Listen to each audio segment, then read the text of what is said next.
What's up guys, Beveragy here. Thank you for joining me once again, and today we're going to be checking out Melanie Martinez. This is pretty long overdue. One of the first artists I checked out on the channel, and I've really yet to get around to her albums, which I've planned to ever since I heard Pity Party, which I was a really big fan of. I didn't expect that sound to come from her. I don't know why, I don't know what I expected, but what I got was I was a big fan of like that kind of alternative kind of pop that she gave me, and she had like so much character to her voice that again I just, for whatever reason, I didn't even know what to expect when it came to her because I'd never even heard of her. But yeah, I was a big fan of Pity Party, and typically I would go backwards because that's just kind of how I've been doing things on the channel so far, but it was pretty overwhelming in the comments of you guys saying to start from the beginning because her albums tell a story. So, based on that, we're going to start from the beginning with Cry Baby, the deluxe edition. So again, you guys really hyped her up, so I'm excited to see what all the hype is about. Let's go, Melanie Martinez time. As always, the full uncut album reaction to this will be on my Patreon, and I have to cut it up pretty significantly for YouTube, like everything else. So if you want to check that out, that'd be really cool. There's that plus a whole ton of other stuff on there and a lot more to come. But yeah, anyways, let's check this out. Melanie Martinez, Cry Baby. There's a lot of explicit here, and I don't know how old she was when this came out. I always assume like an artist's first album, and she looked pretty young in the Pity Party video. So yeah, that's interesting. So yeah, let's see what we got.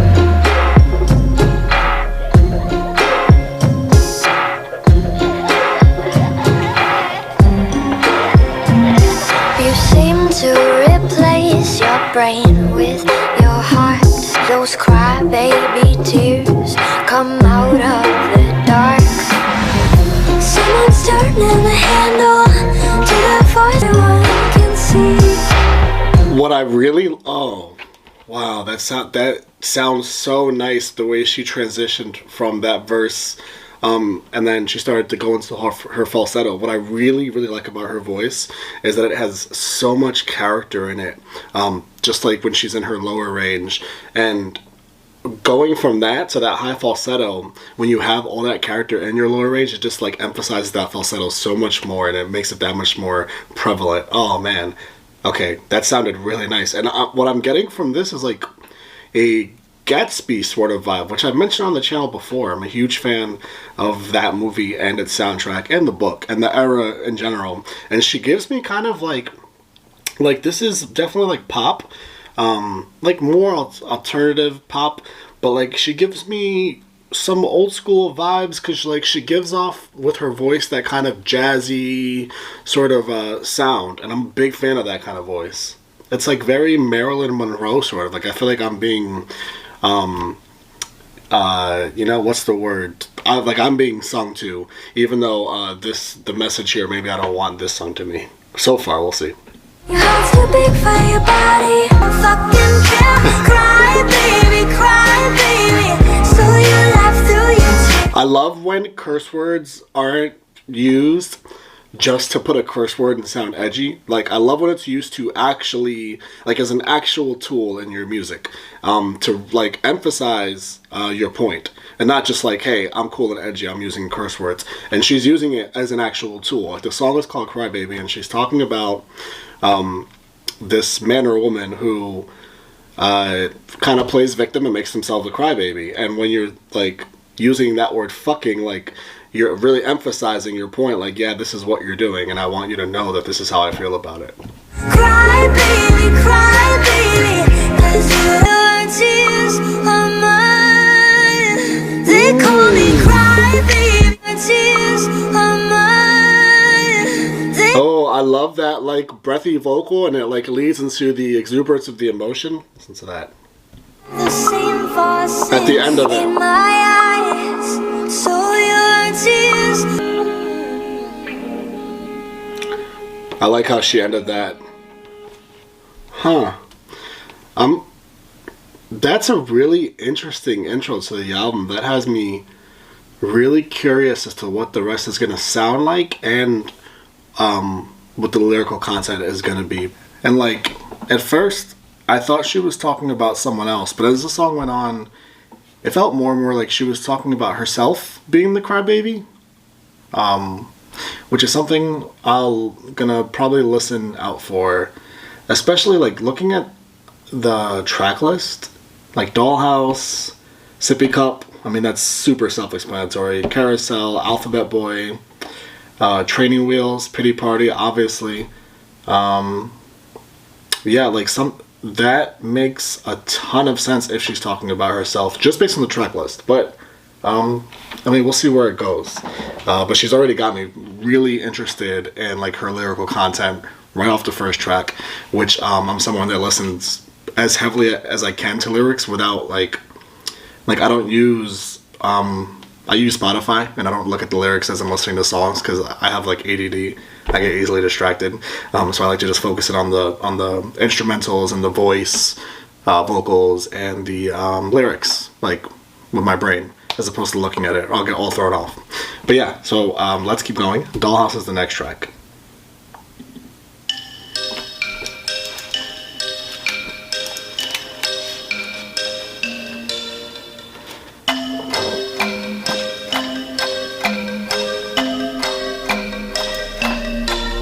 Hey girl, open the walls, play with your dolls. We'll be a perfect family, and when you walk away is when we really play. I'm gonna be really honest, really quick. I'm a big baby, and this is really creeping me the fuck out. The instrumental, like that, like ticking sort of clock, and there's like a lot of reverb on it, so it sounds like it's in like an empty hallway. And she's talking about playing with your dolls, and it's just all of that combined is really giving this a really sinister vibe, and it's creeping me the fuck out. And I live alone, so yeah, I might go wake up my dog. All right. You don't hear me when I say perfect. Please don't let them look through the curtains. Okay, this is super self-explanatory. She's speaking on like a facade, and that's interesting. And also the sound of it is, again, so unique. Like I've never heard anything like this, really. I think I compared her to Katy Perry when I listened to Pity Party, and I only know Katy Perry's like singles because they're everywhere. And like they're impressive for obviously like being so damn big. So I get those vibes, but like this is different though. This is more like these feel more like album tracks than Katy's like huge singles do, which I'm a big fan of, like I said. So yeah, let's see where this goes. OLLHOUSE. I see things that nobody else sees. Listens, this wallpaper glistens. One day they'll see what goes down in the kitchen. I love a good melody. I like that. No one ever listens. That's why. Like, I just love how that melody is set up and arranged. I'm a sucker for a good melody. This place is getting your place. Oh, okay. I like this breakdown. Hey girl. I see things that nobody else sees. Like I said, that just me personally, I'm just a big baby, so that scared the life out of me a little bit. It's just really like eerie and creepy, because I'm just dolls just are, they frighten the life out of me.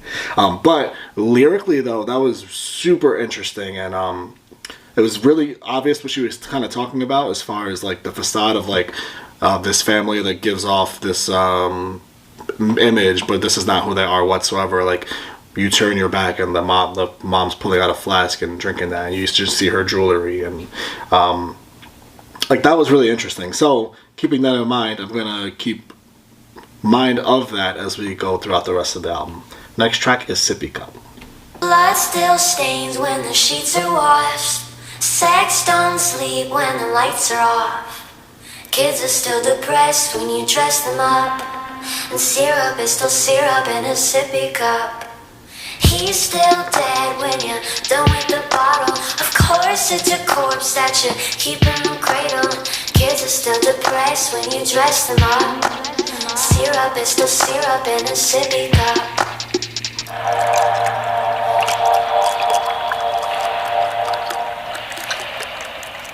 Blood money. Oh. How did you before this ring that I love, honey? Oh. Just another shift at the drug company. Dress them up. And syrup is still syrup in a sippy cup. That's so interesting. Kids are still depressed when you dress them up. That's a heavy lyric. That's a really heavy lyric. And then syrup is still syrup in a sippy cup. This is man, I feel like I've said this in a couple album reactions, but it's true, honestly. I'm getting a lot more lyrically than I expected. He's still dead when. And as far as like how this sounds, I love the way this sounds. I love like the melodic sort of grooviness of the instrumental, sort of. Big fan of this one. Done with the bottle. Of course it's a corpse that you keep in the cradle.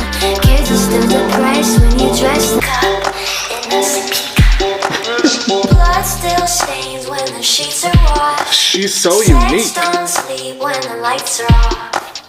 Kids are still depressed when you dress them up. And syrup is still syrup in a sippy cup. This is my favorite one so far, and I've never heard anything that sounds like this, ever. When you combine, like, the musicality of it with the way she sings, and, like, the way she changes the way she sings certain parts, and certain parts of the song, too. Like, the way she's, like, she said Sippy Cup, like, 6 times in a row, but, like, she changed the way she said it, like, each time, pretty much. And, also, lyrically, this is really fucking dark. Like, morbidly dark. And I did not expect that, and I'm here for that. I'm here for that. I love a dark album, so let's keep that going. Carousel is track 4.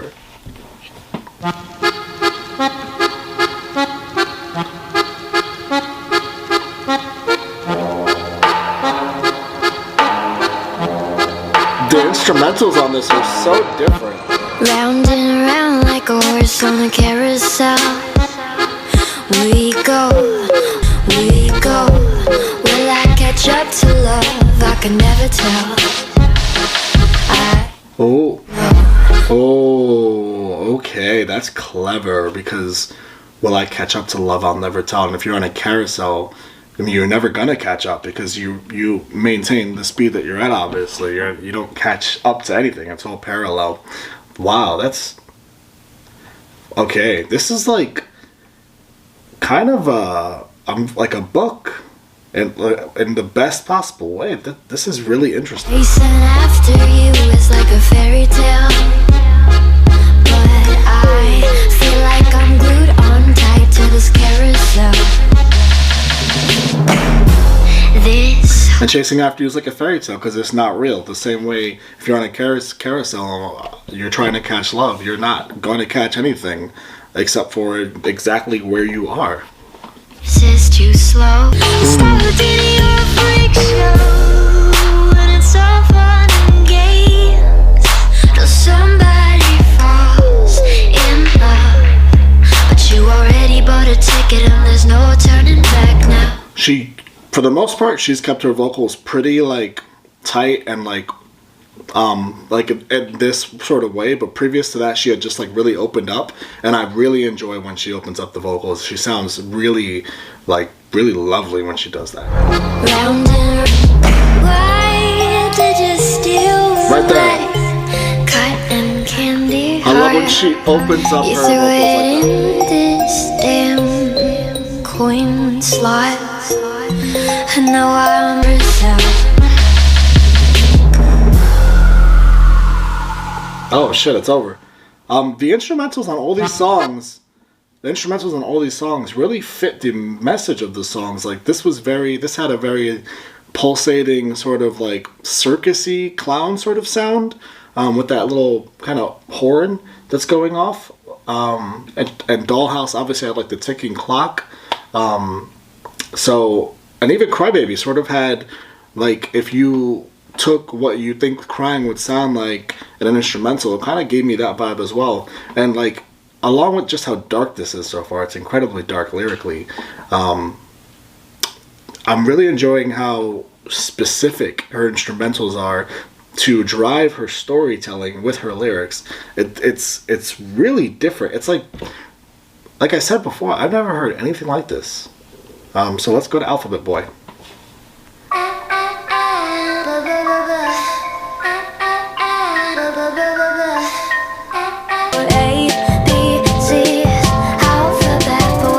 Again, like this has that sort of like that toy that you would do this to and it would make that noise, or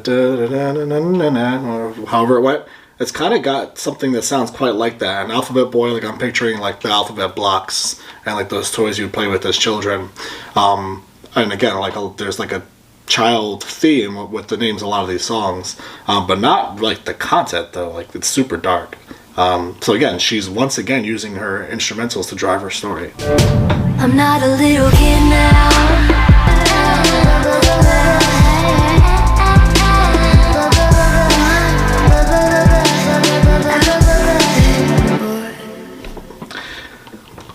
This girl went through some shit, huh? Because there's not like a single glimmer of hope on this album so far. Which, like I said, I'm all for.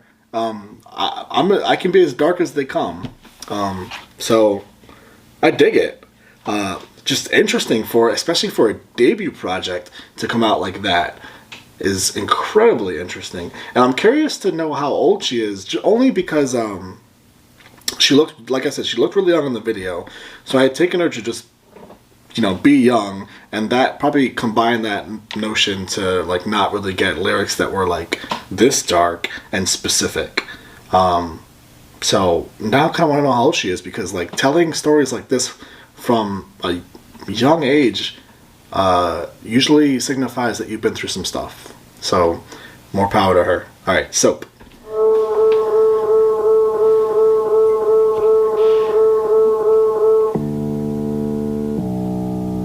Guess I better wash my mouth out with soap. Think I just remembered something. I think I left the faucet running under your skin. Oh, I love that vocal. That "Let Me Under Your Skin," the way she sang that part. Hold on. The water won't let me under your skin. Oh, there it goes. I sang too much, it overflowed. Gotta wash my mouth out with soap. Oh shit. Oh my god. So I've said it, I am so impressed with the way she's using these such specific instrumentals to drive her story. It's in every single song she's done it. She's literally matching her instrumentals with her lyrical content and the story of her songs. And I don't know why. I should have expected that in this song. I didn't expect to actually get some bubble noises that obviously indicate soap. Holy shit, Melanie. Okay, first album. I think I got myself in trouble. I'm tired of being careful, tiptoe, trying to keep the water warm. Let me under your skin. Oh, I love when she sings that line. Oh, there it goes. I sang too much, it overflowed. What do I always spill? Oh, she sounds so good on that. Feel how it's so. Oh, that's so cool. The way that builds, you would expect like sort of like a house music, sort of like dance music, sort of to start like pulsating in. But no, you get her soap sounds, which, like I said for the millionth time, is so consistent with the rest of this album. Now that it's so.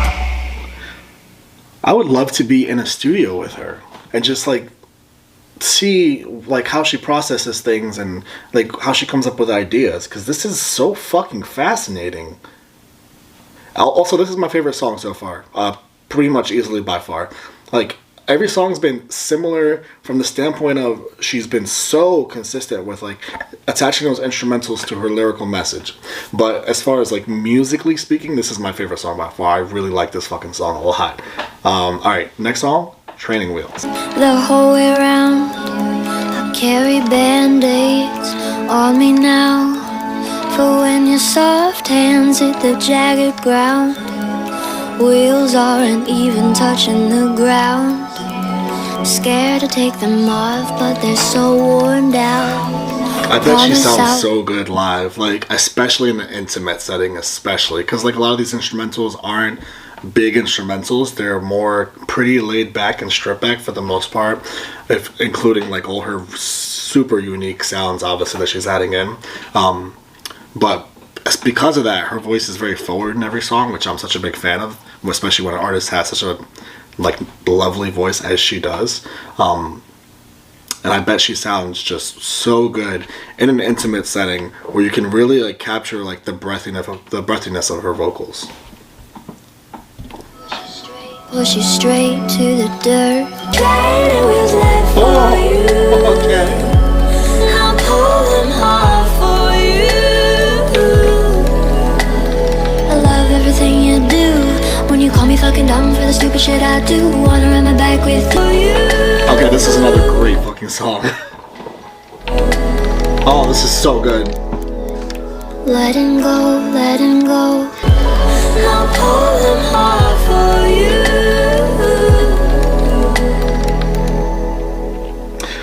That is another one of my favorites after Soap, for sure, easily. Yeah, musically speaking, that was another great one. So, yeah, that one that had a little bit more optimism in it than the rest of the songs. So the next song is Pity Party, and we know what that one's about. We've heard that one on my channel, but we're still going to do it again because this is a song that I actually really, really loved.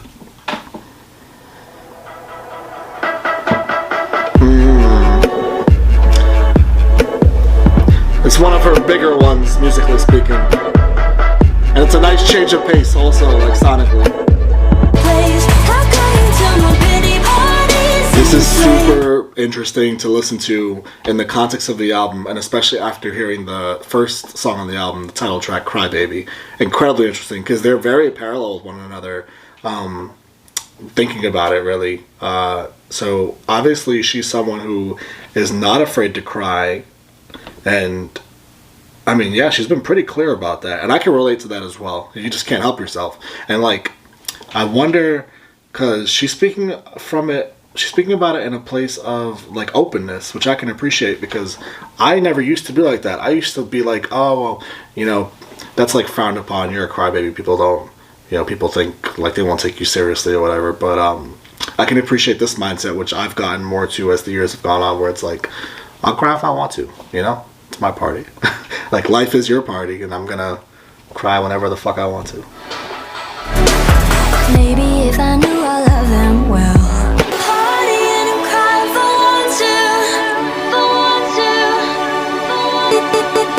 This is almost like Madonna-like, a little bit, you know, which is, you know, Madonna's a legend, so that's a big statement I feel like to make, but seriously, she's hitting that.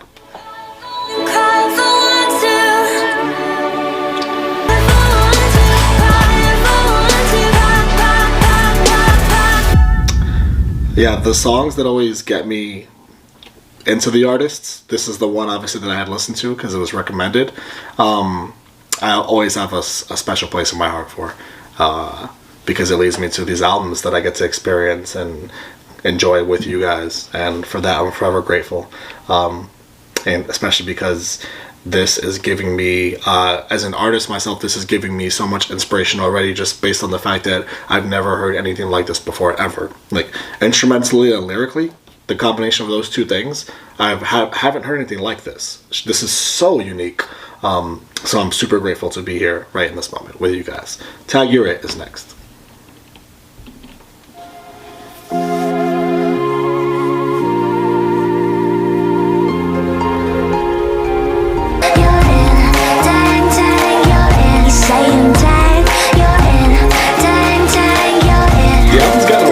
up to, I mean, and like none of the songs are really like slow, but it's gotten more and more up tempo as each song has gone on. It's felt like anyway.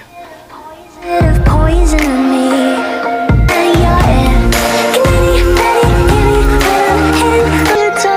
She squeals, don't let her go. No, she screams, let her go. I mean, or don't do that in the first place. You might need more, your mother said to pick up the parking lot. You chased me and you wouldn't stop and tag. You're in, tag, you're in. I love how chaotic that vocal is, and it still sounds so nice at the same time. She's got like a lot of like her voice, like she got a lot of vibration ability in her voice, which is another like a vocal ability that not every artist has. Push me down. Too creepy for me. At the end, that instrumental got too creepy for me.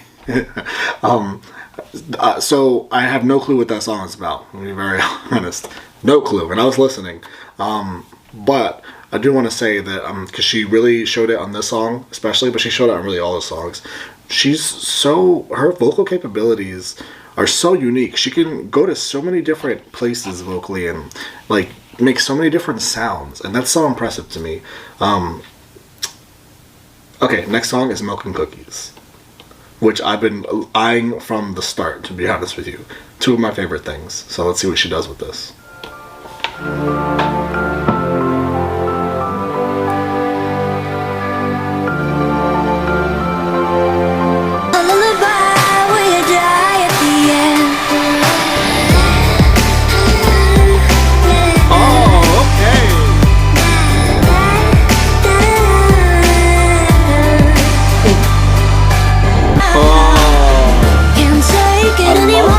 Vocals are so this might actually be my favorite vocal song of her. Like, I love when she's going into that high register and then like really pushing the emotion out, and it just sounds so beautiful right here.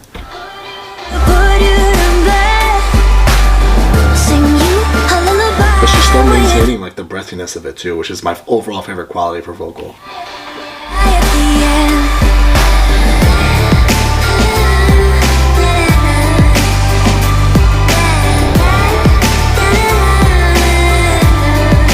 This is already a favorite of mine just because I've commented on how much I love her breathy vocals so much, and the whole like back end of the chorus is just her utilizing those breathy vocals like on top of the instrumental. So by default, this is going to be one of my favorite tracks in the whole album.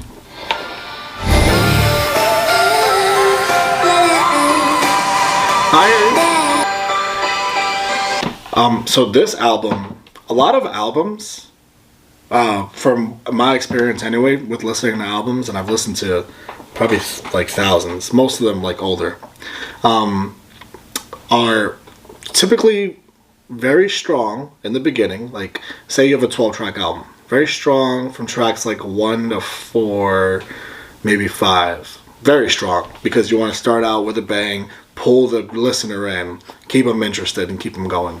And they start to like get weaker in the middle, maybe like 5 to 8 or 9, or 5 to 8 or yeah, and then they pull you back in towards the end. Like that's why they call them filler tracks, right? Because you're literally filling in the middle of an album with those tracks to lengthen out an album. And like obviously the great artists don't have filler track because all their tracks are incredible.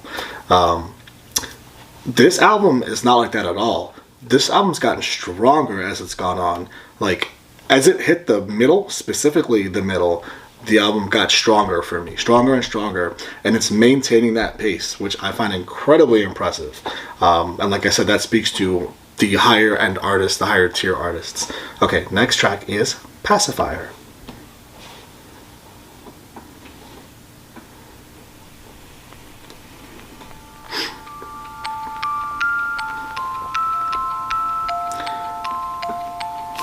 Basic bitch leaves finally. Okay. Now I can't take her man. What? Someone told me stay away from things that aren't yours. But was it yours if you wanted me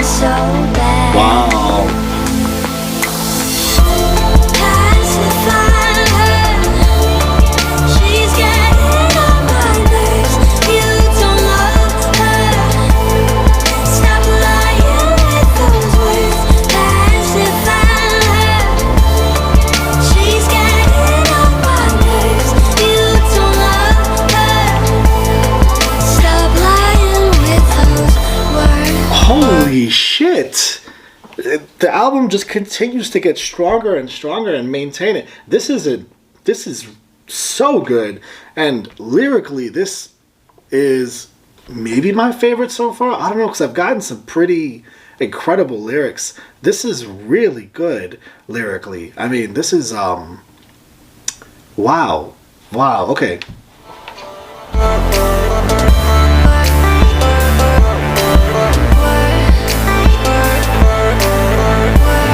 Like, she kept her theme going with the title of the song and the instrumentals once again. What else is new? But like, she's using that specific theme of an idea with pacify, because a pacifier a baby uses, but like she turned that like a lot of rappers do, a lot of great rappers do, is they bend words and use like two words to sound like one. It's exactly what she did here. Pacify her. You guys know this already. And she's using that to tell a story about, hey, you know, keep this side girl interested, whatever, like, because you're mine. You're coming back to me either way. Holy shit, that's some dark shit. I can't stand her whining. Well, I guess Melanie would be the side chick in this scenario. You don't love her. Stop lying with those words. Pacify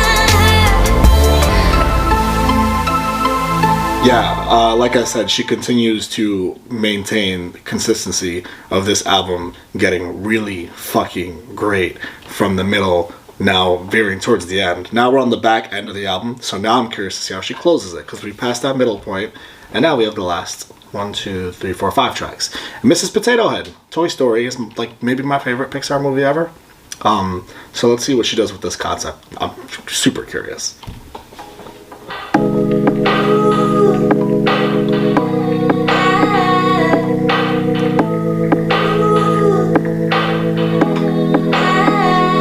If you weren't born with it, you can buy a couple ornaments. Plastic, no one will love you if you're unattractive. Oh, Mrs. Potato Head, tell me, is it true that pain is beauty? Does a new face come with a warranty? Okay, first of all, this song is cool as shit. I love the sound of this song. Sonically speaking, this is a song I would fucking blast in the car. A song touching on plastic surgery, that's interesting. I want to hear the rest of this. If you want a little more confidence, We've gotten this theme throughout the album a little bit. Like, she's touched on this a few times already. if you want a little more confidence, Like potatoes turn. hiding herself behind, you know, the jewelry and you know, liquor, and now it's plastic surgery. So I wonder. It makes me wonder, because I can't put a pin on whom she could be talking about. I don't want to just say it's a parent, because that's a very dark allegation to make. So I don't know. Yeah. French fries, yeah, it's common sense. All you need's a couple more condiments and $100,000 for some compliments. It's such a waste. She's like a when little blow-up girl rapper with the way she's writing these lyrics. go into the And mother's like, all you need is $100,000 for a few more compliments, because plastic surgery is expensive. but little girls are learning at. Is this my favorite? I don't know. Soap was up there. It's between this and Soap. I don't know, but I also really like Milk and Cookies. I mean, the last, like, I want to say 6 or 7 tracks have been killer for me. Like, they could all be up for debate as far as what my favorite is. Going from track 6 to 12 now. Alright, the next track is Mad Hatter. Another really awesome reference from another one of my all-time favorite movies.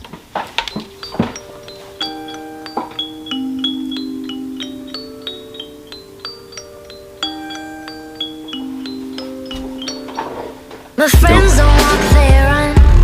Skinny dipping rabbit holes for fun. Popping balloons with guns. Getting high off helium. was really cool getting high off Here I Am, and then she like put her voice up. My rocker, tell you a secret, I'm not alarmed. So what if I'm crazy, the best people are. I like that she's really filling up her verses. Like you could choose the option to just make the song sound really nice and make it very radio friendly, or you could fill your verses with lyrics, that actually have some substance to them. And if you're a really great artist, like she clearly is, you can do the combination of both, which is what we're getting here.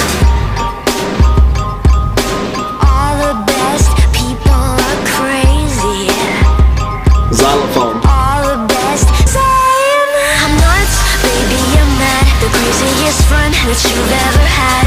You think I'm psycho, you think I'm gone. Tell the psychiatrist something is wrong. I like in this song too that we're getting the complete opposite end of her ranges. Like in the chorus, she's really like up there in her head voice and carrying it so lovely. And then right here in the verses, we're getting like more of her like sort of speaking like spoken wordy kind of, but still like she's still singing and it still sounds great.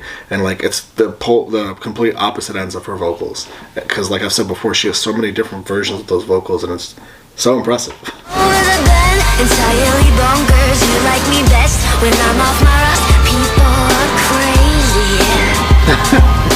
All the best people are. All the best people are crazy. All the best people are. She has not been shy on this album so far to speak on some potential mental instability, but like tongue in cheek. So she's not like making a mockery of it at all whatsoever, which I can once again appreciate. So yeah, again, very consistent as far as instrumentally, and that she's giving that message off once again. Okay, track 14, Play Date. Explicit. Like a lot of these songs.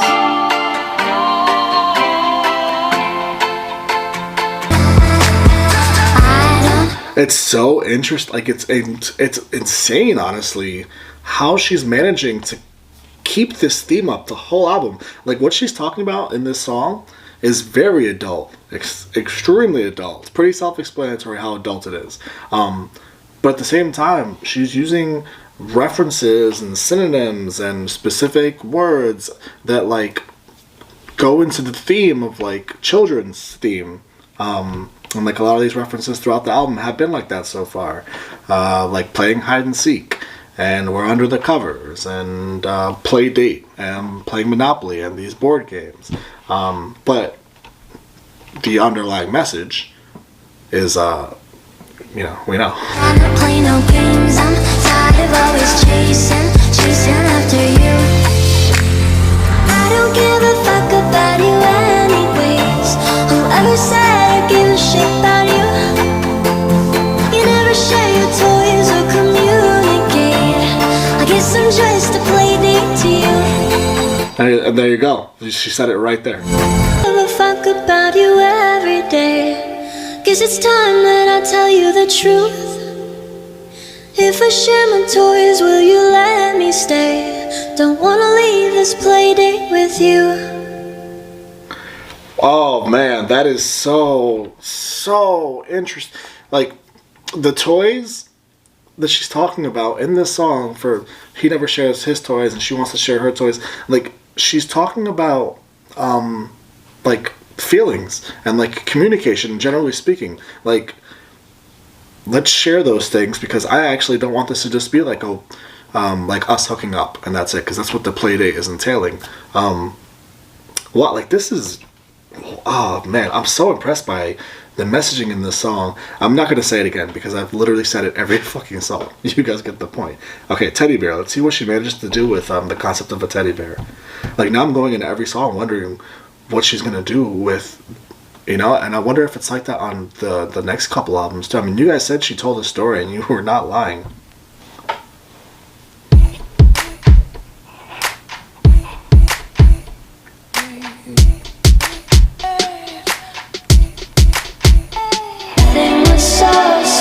until you try to kill me. La la la la la la la la la la. She did it again. She did it with a teddy bear now. Like, she wrote another song based around this concept again, and is managing to keep the references up, and it's so impressive. La la la la la la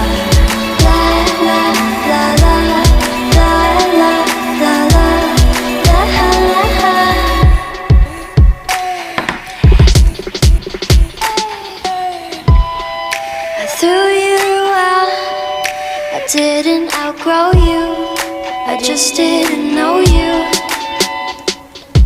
Oh, I like that. Because usually you outgrow your teddy bear, but this time that's not what happened. She just didn't know. Oh, man. It's so terrifying. Teddy bear, you were my teddy bear. I mean, I love how, because, like, even, like, a simple line like, now I'm fucking scared, like, even that hits when you're talking about it in the scope of, like, a teddy bear is supposed to just lay there and be comforting and quiet and cuddly, but in this scenario it's not. Like, it's turned into this thing that's, like, turned against her and turned into real life, and that would be fucking terrifying. So now, like, you even have, like, simpler lyrics, but, like, they hit that much harder.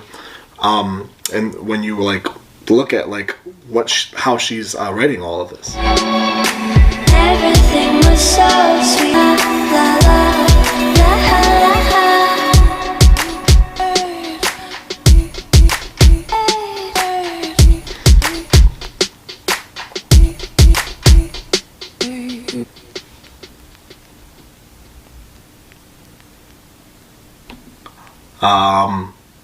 I said everything I had to say about that during the song, honestly. Again, and I've repeated myself quite a few times, and it's for a reason, because she's been that damn consistent throughout this album with a clear concept she was trying to get across, and she killed that. Okay, last song is Cake. Again, title makes perfect sense, and there were references to that again, I believe, in Pity Party. So let's see how she ties that together and fits it in with this album. She's going to. I already know she's going to. I literally no doubt. Track 16, Cake. I'm going into every song, like, I listen to lyrics intensely. If you've seen my album reactions before, you know that, like, lyrics are really important to me when it comes to albums. Like, the artist wrote these lyrics for a reason. You know, why would you just gloss over them? But, like, with this one, I'm, like, going into every song, like, really extra intensely. Like, okay, no, I gotta hear what she's, like, how she's putting this together now.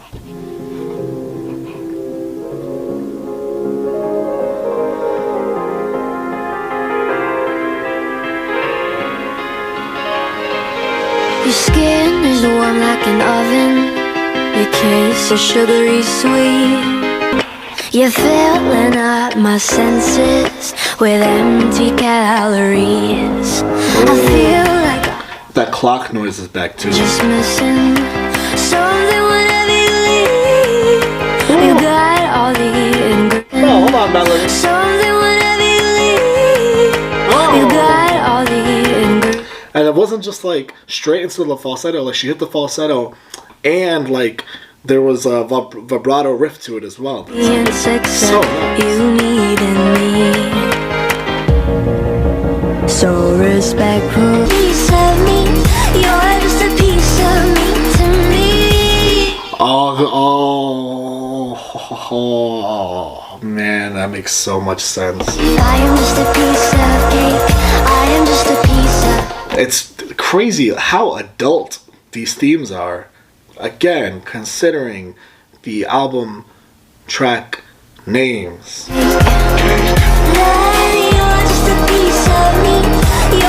It's genius. And I like that. Nice outro. That's a nice outro. Okay, this... Oh man. This song makes actually a lot of sense as the album closer. So I'm not gonna have a huge outro for this, just because I feel like I repeated myself a lot, and the reason I did that is because she kept it coming. Like, she just kept it coming with every single track, with the consistency of her theme and her concept. Like, this is definitely a concept album.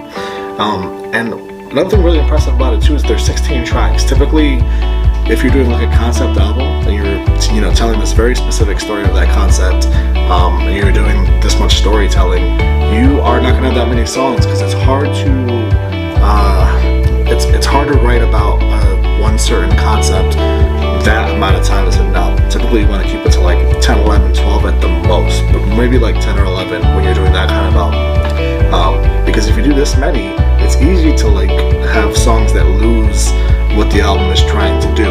That didn't happen at all here. Like, she kept that going the whole album. Yeah, there were definitely songs on this album that I liked a lot more than others, but like the ones that I did like, I've loved. And there's quite a lot of them. And I think as we went, like, I pretty much was naming them as we were going. I am so curious after listening to this. As like a songwriter artist myself, this was super fucking inspiring, because I like can't really think of, this is so unique. I don't think I've never heard anything like this before, that's for sure. And like I've never heard anyone take these kind of themes and make them so adult, be so consistent with the instrumentals, like matching those the lyrics and the music of all of it. So what it really makes me do, aside from like fucking inspire me to like really think a lot deeper when I'm writing my own music, because that's what she did. I said before, like, I really wish I was in the studio with her when she was making these songs and writing these lyrics and attaching the instrumentals to them, because like I feel like you would have seen like a genius at work. But point being, I am super curious to hear what the next, I think she has 2 more albums, I think K-12 is one of them, and then there's another one, because I was gonna listen to the other one than K-12. Like the most recent one is the one I forget what it's called. I'm so curious to hear, because you guys were so fucking right about starting with this one and like how much of a story it is. So I'm really, really curious to hear what she does with the next one, because K-12 is fucking kindergarten to 12th grade. Oh my god. So that's like, oh shit, I'm so, okay. I literally, I wouldn't be able to do that